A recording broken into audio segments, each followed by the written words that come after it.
இயேசுவை நேசிப்பவர்கள் பைபிளை வாசிப்பார்கள்.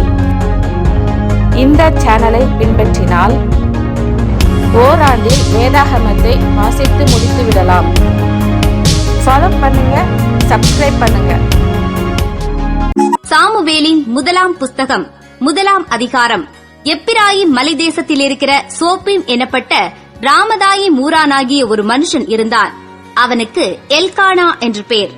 அவன் எப்பிராயிமியனாகிய சூப்புக்கு பிறந்த தோகுவின் குமாரனாகிய எலிகூவின் மகனான எரோகாமின் புத்திரன்.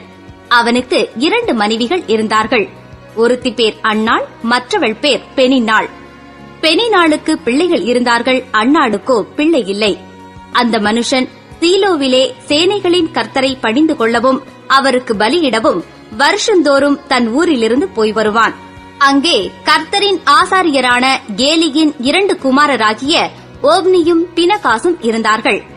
அங்கே எல்கானா பலியிடும் நாளிலே அவன் தன் மனைவியாகிய பெனின்னாளுக்கும் அவளுடைய எல்லா குமாரருக்கும் குமாரத்திகளுக்கும் பங்கு போட்டுக் கொடுப்பான். அன்னாளை சிநேகித்தபடியினால் அவளுக்கு இரட்டிப்பான பங்கு கொடுப்பான். கர்த்தரோ அவள் கர்ப்பத்தை அடைத்திருந்தார். கர்த்தர் அவள் கர்ப்பத்தை அடைத்தபடியினால் அவளுடைய சக்களத்தி அவள் துக்கப்படும்படியாக அவளை மிகவும் விசனப்படுத்துவாள். அவள் கர்த்தருடைய ஆலயத்திற்கு போகும் சமயத்தில் அவன் வருஷந்தோறும் அந்த பிரகாரமாய் செய்வான். இவள் அவளை மனமடிவாக்குவாள்.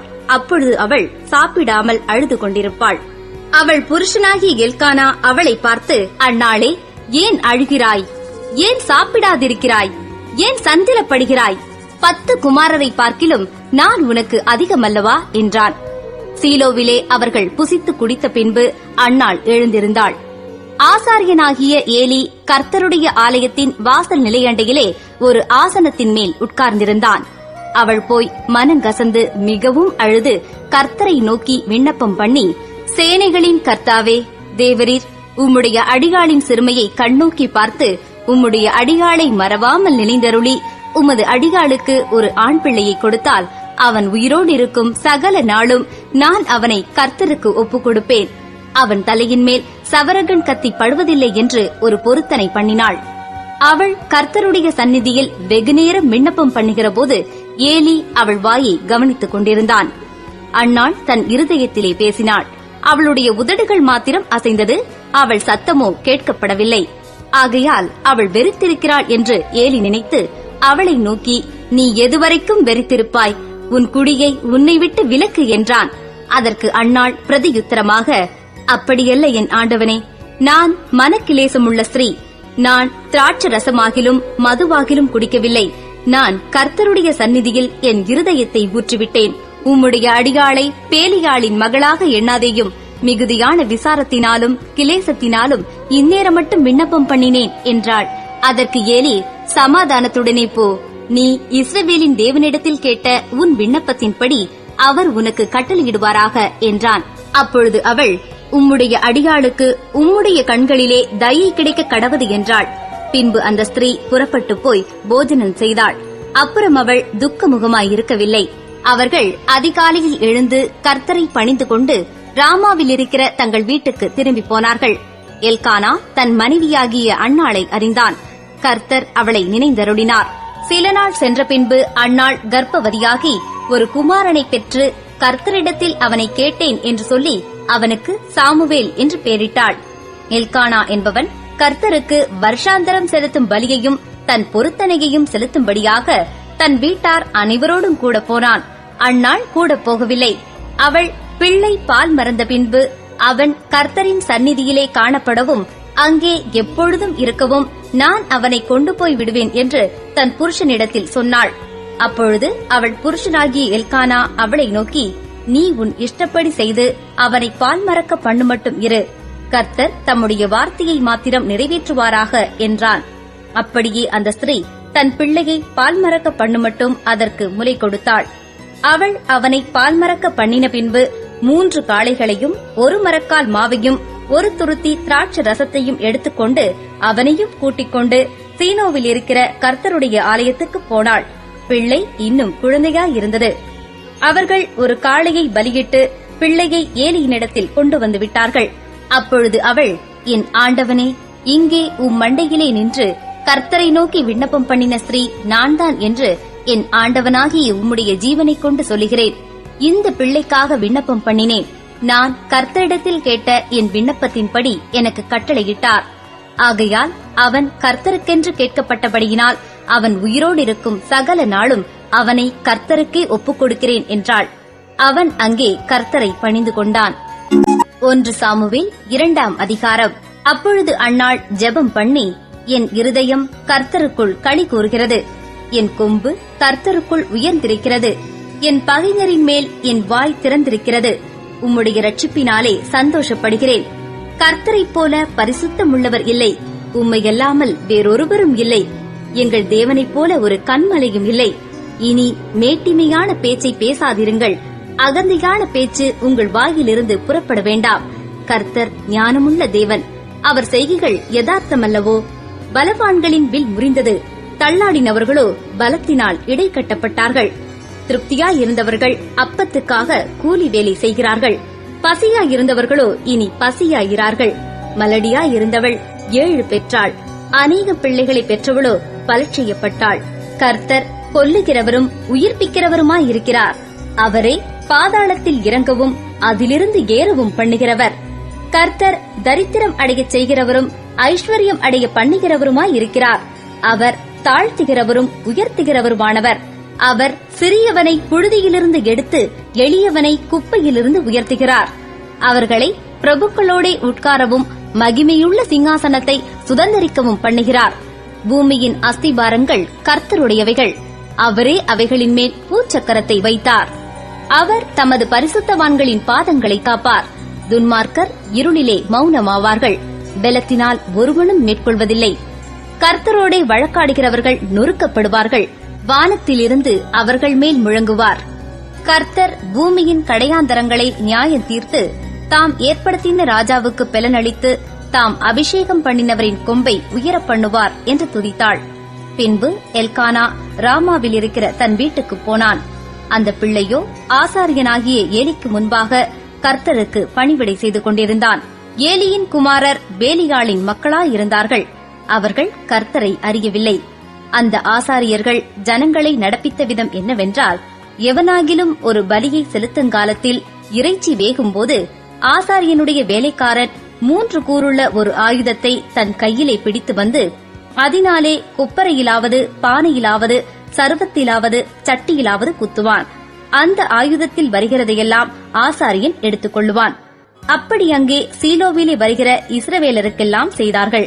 கொழுப்பை தகனிக்கிறதற்கு முன்னும் ஆசாரியனுடைய வேலைக்காரன் வந்து பலியிடுகிற மனுஷனை நோக்கி, ஆசாரியனுக்கு பொரிக்கும்படி இறைச்சி கொடு, பச்சை இறைச்சியை அல்லாமல் அவித்ததை உன் கையிலே வாங்குகிறதில்லை என்பான். அதற்கு அந்த மனுஷன், இன்று செய்ய வேண்டியபடி முதலாவது கொழுப்பை தகனித்து விடட்டும், பிற்பாடு உன் மன விருப்பத்தின்படி எடுத்துக்கொள் என்று சொன்னாலும் அவன், அப்படியல்ல, இப்பொழுதே கொடு, இல்லாவிட்டால் பலவந்தமாய் எடுத்துக்கொள்ளுவேன் என்பான். ஆதலால் அந்த வாலிபரின் பாவம் கர்த்தருடைய சந்நிதியில் மிகவும் பெரிதாயிருந்தது. மனுஷர் கர்த்தரின் காணிக்கையை வெறுப்பாய் எண்ணினார்கள். சாமுவேல் என்னும் பிள்ளையாண்டான் சணநூல் ஏபோத்தை தரித்தவனாய் கர்த்தருக்கு முன்பாக பணிவிடை செய்தான்.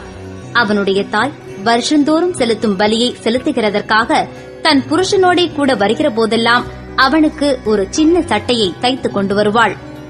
ஏலி எல்கானாவையும் அவன் மனைவியையும் ஆசிர்வதித்து, இந்த ஸ்திரீ கர்த்தருக்கென்று ஒப்புக் கொடுத்ததற்கு பதிலாக கர்த்தர் உனக்கு அவளாலே சந்தானம் கட்டளையிடுவாராக என்றான். அவர்கள் தங்கள் ஸ்தானத்திற்கு திரும்ப போய்விட்டார்கள். அப்படியே கர்த்தர் அன்னாளை கடாட்சித்தார். அவள் கர்ப்பம் தரித்து 3 குமாரரையும் 2 குமாரத்திகளையும் பெற்றாள். சாமுவேல் என்னும் பிள்ளையாண்டான் கர்த்தருடைய சந்நிதியில் வளர்ந்தான். ஏலி மிகுந்த கிழவனாயிருந்தான். அவன் தன் குமாரர் இஸ்ரவேலுக்கெல்லாம் செய்கிற எல்லாவற்றையும் அவர்கள் ஆசரிப்பு கூடாரத்தின் வாசலில் கூட்டங்கூடுகிற ஸ்திரீகளோடே சயனிக்கிறதையும் கேள்விப்பட்டு அவர்களை நோக்கி, நீங்கள் இப்படிப்பட்ட காரியங்களை செய்கிறது என்ன? இந்த ஜனங்கள் எல்லாரும் உங்கள் பொல்லாத நடக்கைகளை சொல்ல கேட்கிறேன். என் குமாரரே, வேண்டாம். நான் கேள்விப்படுகிற இந்த செய்தி நல்லதல்ல. கர்த்தருடைய ஜனங்கள் மீறி நடக்கிறதற்கு காரணமாயிருக்கிறீர்களே. மனுஷனுக்கு விரோதமாக மனுஷன் பாவம் செய்தால் நியாயாதிபதிகள் அதை தீர்ப்பார்கள். ஒருவன் கர்த்தருக்கு விரோதமாக பாவம் செய்வானேயாகில் அவனுக்காக விண்ணப்பம் செய்யத்தக்கவன் யார் என்றான். அவர்களோ தங்கள் தகப்பன் சொல்லை கேளாமற் போனார்கள். அவர்களை சங்கரிக்க கர்த்தர் சித்தமாயிருந்தார். சாமுவேல் என்னும் பிள்ளையாண்டானோ பெரியவனாக வளர்ந்து கர்த்தருக்கும் மனுஷருக்கும் பிரியமாக நடந்து கொண்டான். தேவனுடைய மனுஷன் ஒருவன் ஏலியினிடத்தில் வந்து, கர்த்தர் உரைக்கிறது என்னவென்றால், உன் பிதாவின் வீட்டார் எகிப்திலே பார்வோனின் வீட்டில் இருக்கையில் நான் என்னை அவர்களுக்கு வெளிப்படுத்தி என் பலிபீடத்தின் மேல் பலியிடவும் தூபம் காட்டவும் என் சமூகத்தில் ஏபோத்தை தரிக்கவும் இஸ்ரவேல் கோத்திரங்களிலெல்லாம் அவனை எனக்கு ஆசாரியனாக தெரிந்து கொண்டு உன் பிதாவின் வீட்டாருக்கு இஸ்ரவேல் புத்திரருடைய தகன பலிகளையெல்லாம் கொடுக்கவில்லையா? என் வாசஸ்தலத்திலே செலுத்தும்படி நான் கட்டளையிட்ட என் பலியையும் என் காணிக்கையையும் நீங்கள் உதைப்பானேன்? என் ஜனமாகிய இஸ்ரவேலின் காணிக்கைகளிலெல்லாம் பிரதானமானவைகளைக் கொண்டு உங்களை கொழுக்க பண்ணும்படிக்கு நீ என்னை பார்க்கிலும் உன் குமாரரை மதிப்பானேன் என்கிறார். ஆகையால் இஸ்ரவேலின் தேவனாகிய கர்த்தர் சொல்லுகிறதாவது, உன் வீட்டாரும் உன் பிதாவின் வீட்டாரும் என்றைக்கும் என் சந்நிதியில் நடந்து கொள்வார்கள் என்று நான் நிச்சயமாய் சொல்லியிருந்தும் இனி அது எனக்கு தூரமாயிருப்பதாக. என்னை கனம் பண்ணுகிறவர்களை நான் கனம் பண்ணுவேன், என்னை அசட்டை பண்ணுகிறவர்கள் கனஈனப்படுவார்கள் என்று கர்த்தர் சொல்கிறார். உன் வீட்டில் ஒரு கிழவனும் இராதபடிக்கு உன் புயத்தையும் உன் பிதாவின் வீட்டாருடைய புயத்தையும் நான் தரித்துப் போடும் நாட்கள் வரும். இஸ்ரவேலுக்கு செய்யப்படும் சகல நன்மைக்கும் மாறாக என் வாசஸ்தலத்திலே உபத்திரவத்தை காண்பாய். ஒருபோதும் உன் வீட்டில் ஒரு கிழவனும் இருப்பதில்லை. என் பலிபீடத்தில் சேவிக்க நான் உன் சந்ததியில் நிர்மூலமாக்காதவர்களோ உன் கண்களை பூத்துப் போக பண்ணவும் உன் ஆத்துமாவை வேதனைப்படுத்தவும் வைக்கப்படுவார்கள். உன் வம்சத்திலுள்ள யாவரும் வால வயதிலே சாவார்கள். ஓப்னி பினகாஸ் என்னும் உன் 2 குமாரரின் மேல் வருவதே உனக்கு அடையாளமாயிருக்கும். அவர்கள் இருவரும் ஒரே நாளில் சாவார்கள். நான் என் உள்ளத்துக்கும் என் சித்தத்துக்கும் ஏற்றபடி செய்யத்தக்க உண்மையான ஒரு ஆசாரியனை எழும்ப பண்ணி அவனுக்கு நிலையான வீட்டை கட்டுவேன். அவன் என்னால் அபிஷேகம் பண்ணப்பட்டவனுக்கு முன்பாக சகல நாளும் நடந்து கொள்ளுவான். அப்பொழுது உன் வீட்டாரில் மீதியாய் இருப்பவன் எவனும் ஒரு வெள்ளி பணத்துக்காகவும் ஒரு அப்ப துணிக்கைக்காகவும் அவனிடத்தில் வந்து பணிந்து, நான் கொஞ்சம் அப்பம் சாப்பிட யாதொரு ஆசாரிய ஊழியத்தில் என்னை சேர்த்துக் கொள்ளும் என்று கெஞ்சுவான் என்று சொல்லுகிறார் என்றான். சங்கீதம் 138. உம்மை என் முழு இருதயத்தோடும் துதிப்பேன். தேவர்களுக்கு முன்பாக உம்மை கீர்த்தனம் பண்ணுவேன். உமது பரிசுத்த ஆலயத்திற்கு நேராக நான் பணிந்து உமது கிருபையின் நிமித்தமும் உமது உண்மையின் நிமித்தமும் உமது நாமத்தை துதிப்பேன். உமது சகல பிரஸ்தாபத்தை பார்க்கிலும் உமது வார்த்தையை நீர் மகிமைப்படுத்தி இருக்கிறீர். நான் கூப்பிட்ட நாளிலே எனக்கு மறு உத்தரவு அருளினீர். என் ஆத்துமாவிலே பலன் தந்து என்னை தைரியப்படுத்தினீர். கர்த்தாவே, பூமியின் ராஜாக்கள் எல்லாரும் உமது வாயின் வார்த்தைகளை கேட்கும்போது உம்மை துதிப்பார்கள். கர்த்தரின் மகிமை பெரிதாயிருப்பதினால் அவர்கள் கர்த்தரின் வழிகளை பாடுவார்கள். கர்த்தர் உயர்ந்தவராயிருந்தும் தாழ்மையுள்ளவனை நோக்கி பார்க்கிறார். மேட்டிமையானவனையோ தூரத்திலிருந்து அறிகிறார். நான் துன்பத்தின் நடுவில் நடந்தாலும் நீர் என்னை உயிர்ப்பிப்பீர். என் சத்துருக்களின் கோபத்துக்கு விரோதமாக உமது கையை நீட்டுவீர். உமது வலது கரம் என்னை ரட்சிக்கும். கர்த்தர் எனக்காக யாவையும் செய்து முடிப்பார். கர்த்தாவே, உமது கிருபை இன்றும் உள்ளது. உமது கரத்தின் கிரியைகளை நெகிழ விடாதிருப்பீராக.